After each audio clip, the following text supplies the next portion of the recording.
Tama ba? Eh, ang init-init na ng panahon, painit na ng painit ng kampanya, nag-iinit pa rin sila sa akin.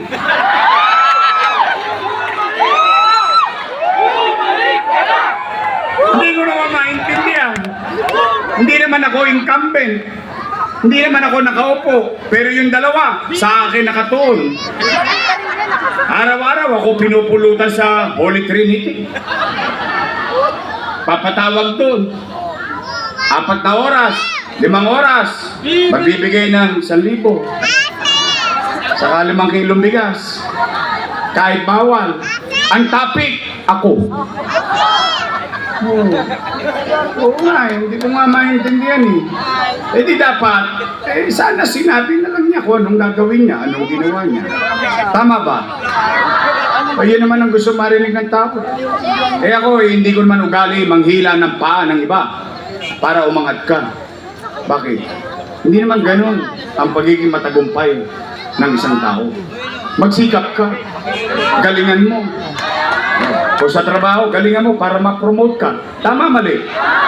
Pag ini-interview ka sa trabaho, galingan mo para magkaroon ka ng trabaho. Oh, but anyway, basta pumanatag kayo. Dito, walang siraan. Chill-chill lang tayo rito. Joyce parang mafia. Real talk lang to my man. Meron kang bars pero broke ka pa rin. Real talk lang tayo, real talk. Oh. Eh, nagugulat ako. Nung October 9, siningil kagad ako nung ate ko ng utang na loob. Gusto ko naman sa inyo kayo nang naparito.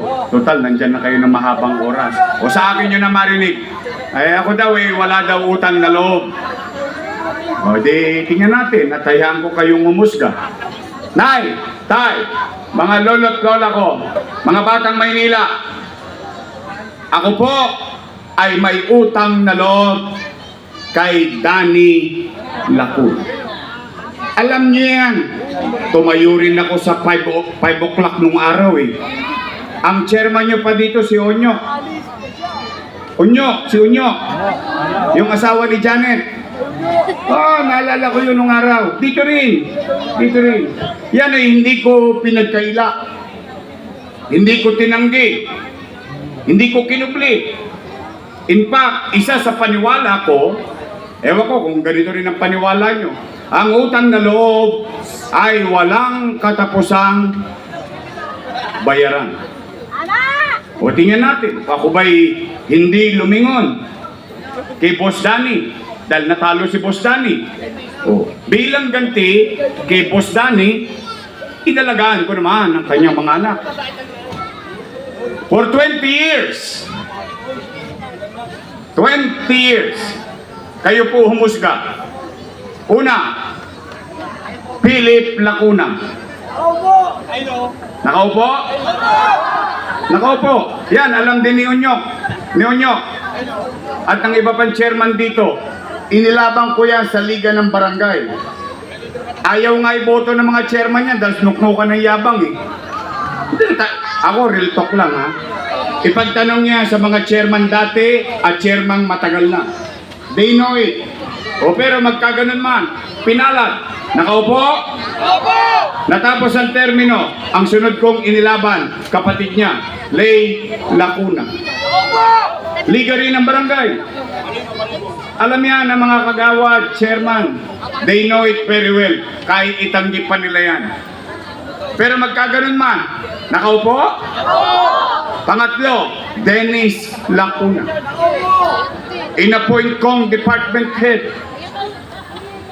Nakaupo? Pangapat, Dr. Fox Pangan, asawa ni ate. Nakaupo? Ako ang nag-appoint sa kanya sa Manila Health Department bilang department head, bilang pagtingin kay Boss Danny. Ngayon, may awa ang Diyos. Dahil sabi ko naman sa inyo, real talk tayo, no? May awa ang Diyos. Sa tulong nyo, nakabalik ako. Yan si Fox Pangan ang una kong tatanggalin. Bakit, Yorme? Galit ka ba kay Fox Pangan? Hindi. Para sa kaalaman ng mga kabataan dito, sa mga bata, kayo yung mga hindi butante, Itanong ninyo sa nanay ninyo, itanong nyo sa tatay ninyo, sa lolo't lola ninyo. Yan ang nagpahirap sa mga magulang natin sa health center. Saan ka ba naman nakakita? Magpapacheck up lang yung matanda, kailangan naka-online pa. Wow! Sosyal! Totoo? Eh baka nagsisinungaling ako. Eh kung hindi pa ako tumakbo, hindi pa tatanggalin. Tama ba? 2 years. 2 years. Hirap na hirap ang taong bayan. Nagtetengang kawali siya. Eh saan ka ba nakakita? Paano ako mag-online? Eh kung wala akong cellphone. Nga. May cellphone, walang load. Nga. Ito matindi. Hindi ka marunong mag-online. Ano nangyari kay nanay?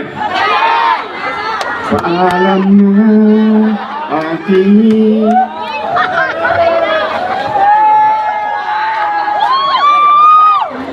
Oh, ilan na sila? Panglima, si ate. Nakaupo? Upong-upo.